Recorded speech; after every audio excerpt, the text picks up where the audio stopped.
Right, okay, so we start with a proto star. Okay, this is a ball of gas, okay, and matter.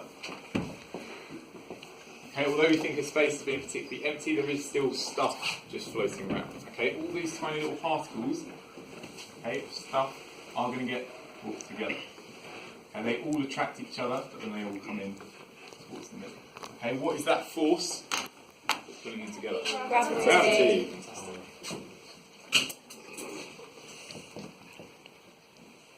Okay, gravity pulls them together. Okay, eventually what's going to happen is that protostar is going to form a sphere like that. Okay, with more and more matter pulling in, like so.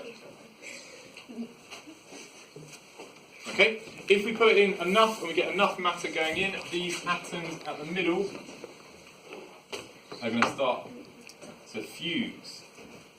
Okay, fusion begins. So we've got gravity pulling in like that. Okay, and then fusion, colour. Fusion pushing out. Okay, so we end up with this roughly spherical shape. Okay, where we've got gravity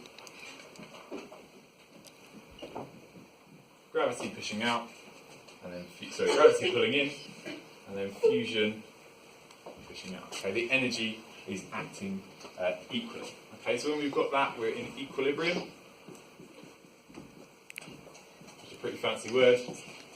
The easier word is balanced forces. Okay?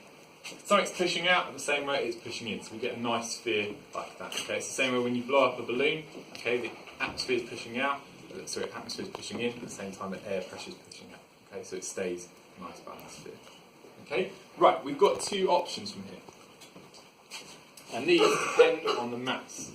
Okay, so we're going to have a low mass and a high mass option. Okay, this is strictly dictated by the size of the blob that you've got to start with. Okay, but effectively it changes from here. Okay, this is what's called a main sequence star. Spell. Okay, and that's where we start in the middle. Okay, from that point onwards, it starts to divulge and we go different ways. So I'll start with low mass. Now, low mass is like the sun. Okay, we like to think of the sun as being pretty important. It helps us get life, but it's actually quite low on the scales. Okay, it's a trim star. Okay, low mass. Eventually, what's going to happen is we start fusing heavier and heavier elements. Okay, so we're going to start fusing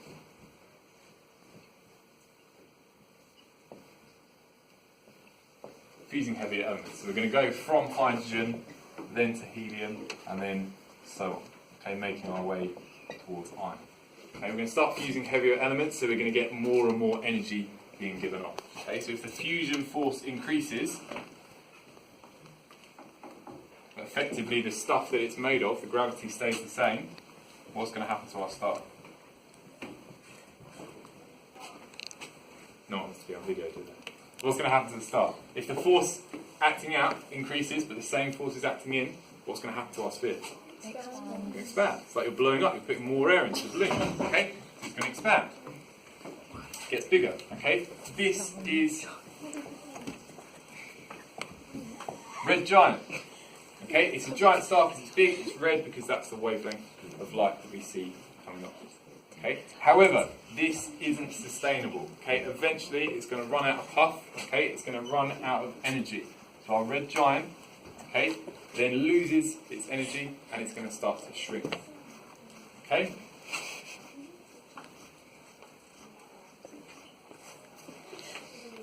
It's going to cool down and shrink because it's not getting as much energy being given off, okay, by radiation, so it's going to cool down and it becomes a white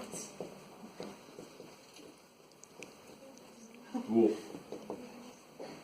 Okay, dwarf because it's smaller and white because it's still giving off some radiation. Okay, the fact that it cools down allows it, or gets smaller, sorry, allows it to still give off a bit of radiation. It's still not the size of our sun, okay, so it's a lot smaller. Okay, if we had a white dwarf in our solar system, it wouldn't be able to sustain life. It's not giving off enough energy. Okay, but it's still alive, it's still happy. Okay? Right, high mass. Exactly the same process is going to happen. Okay, but if I want to draw a star which is even bigger than a red giant, what do you think I'm going to call it? Because I'm a really unimaginative physicist. Supergiant. There we go, red supergiant. Okay, this guy has really been packing away the pies. He is absolutely massive. Okay? Now, because he's bigger and he's got more pressure and more mass to play with, okay, he's going to run out of fuel later on. Okay, the reason this happens here is effectively, so I should have mentioned that, it can't fuse very heavy elements.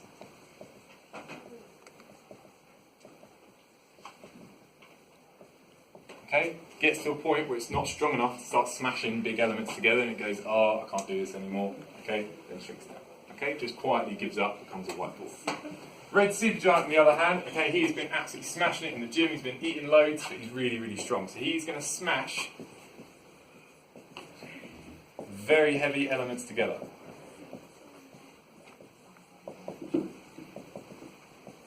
Okay, it's going to smash and fuse very heavy elements.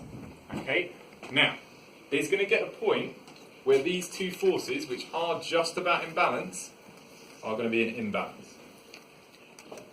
Okay, if I've got a balloon and I kept blowing it up, what's going to happen? It's going to pop. Okay, there gets a point where you can't hold it in anymore. Okay, so the force going out massively exceeds the force going in. Okay, the surface of the star pops. Okay, and we end up with, before we get that, we end up with supernova. Supernova is a massive expanse explosion, okay, of all of the energy given off. Okay, your balloon has popped, but inside your balloon you've got loads of stuff inside it, like glitter. That glitter is going to go everywhere. Okay, now the final stage. Once we've got the supernova, okay, once all the energy's been given off, that matter is still there, so the gravity is still going to pull it back together. So we're going to have then a massive suction back in of all of that matter, and it's going to concentrate on a point. Okay, this is again where we divulge into two separate places. Okay, massive mass or big mass, we end up with a black hole. Okay, the reason it's called a black hole is the matter is so great, the gravity is so great, no light can escape. Okay, so that's all the matter being pulled in there. Slightly less mass, we end up with neutron star. Now this is as tightly packed matter as you can get before it turns into a black hole. Okay, so all the matter is just really closely packed together. It's very small. Okay, it is effectively like having a whole planet or a whole star the size of Mount Everest. Okay, it's still very big, but imagine an entire sun fitting into the space of Mount Everest. Okay, so it's really condensed, really small. Okay, that's if we've got lower mass.